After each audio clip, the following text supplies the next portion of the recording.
The shots that rang out in Sarajevo on the 28th of June 1914 echoed around Europe. Their impact sparked World War I. Archduke Franz Ferdinand and his wife gunned down by a Bosnian Serb nationalist, Gavrilo Princip.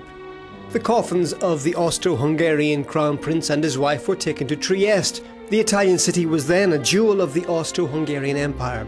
It was from here that the lengthy state funerals began, the royal couple's last journey taking them to Vienna by train. The spark flew from Sarajevo via Trieste to the heart of the empire. It was the Belle Epoque of the Hasbsbourg dynasty, and Trieste was the second most important city in their realm.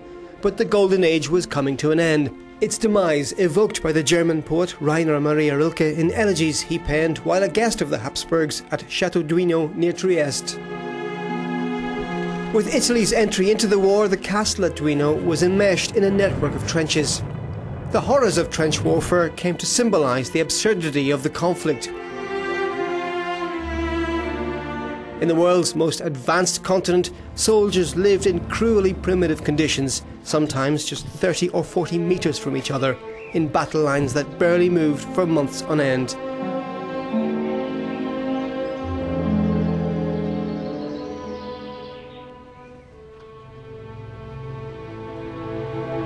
Italian writer and journalist Paolo Rumis has just completed a tour of the war's main fronts. It marked him deeply.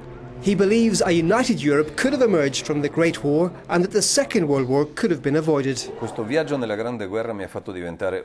This journey through the Great War made me ultra-European. But if I became more pro-European on the one hand, I also became much more concerned about the fate of Europe, with what's happening in Ukraine, where there's a revolution. And that revolution is the daughter of instability, born in 1914.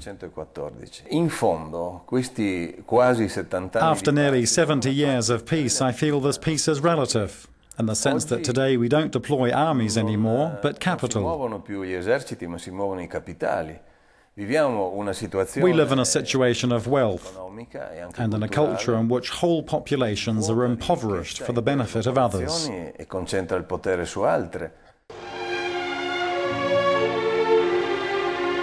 When war breaks out, it's difficult to put a stop to it, he says. I find it inconceivable that in the great disharmony surrounding the commemoration of 1914, Europe is not able to arrive at a common point of view on those events, based on universal mercy.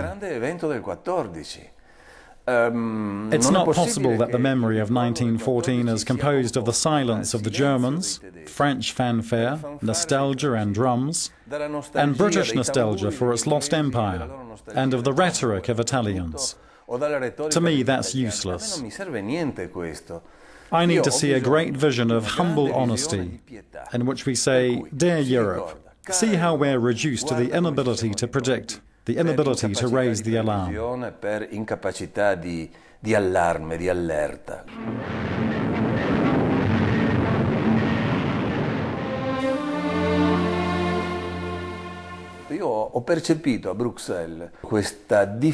In Brussels, I sensed this difficulty to talk about the war, a fear of offending the sensibilities of this or that former combatant, who today is an EU member.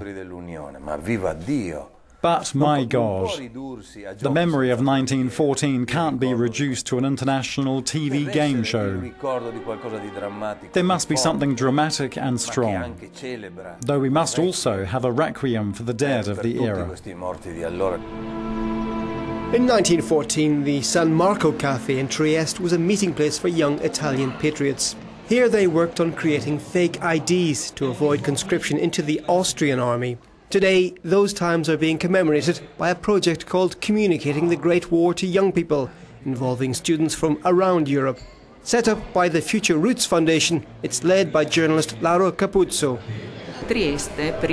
Before the First World War, Trieste was known for coexistence, acceptance of others and respect for different cultures. We would like to recover these kinds of memories as part of the collective memory of what was the First World War.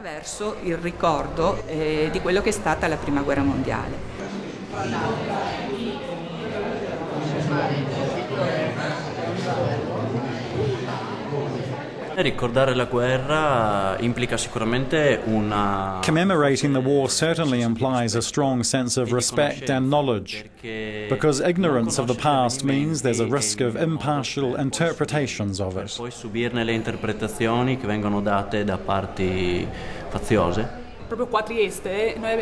Here in Trieste, we have many plaques, monuments and sites that date back to the Great War, and we see them every day.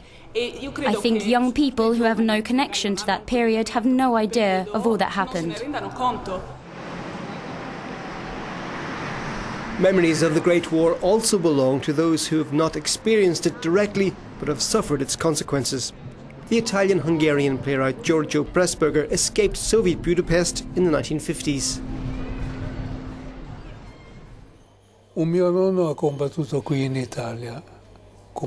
One of my grandfathers fought here in Italy as a Hungarian soldier. He suffered an injury to a kidney and it had to be removed. After the war he lived with one kidney, but that too failed. He ended up in hospital in Budapest, where he committed suicide.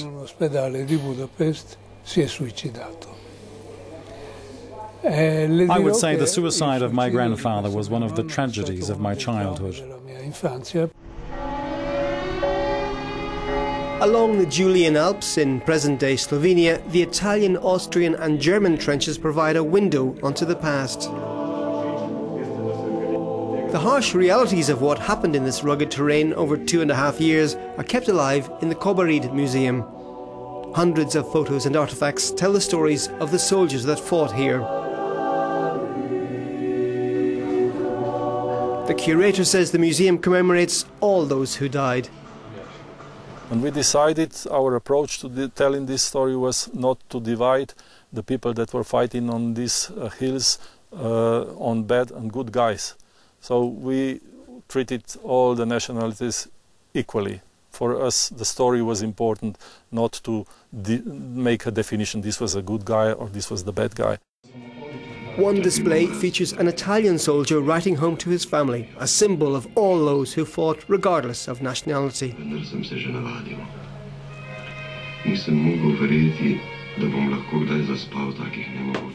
These places we are speaking mostly in this museum is the mountain warfare, and it tells you that the nature was many times bigger enemy than enemy itself, and the morphology of the terrain is quite specific, not to be compared with the Western Front or front in Russia.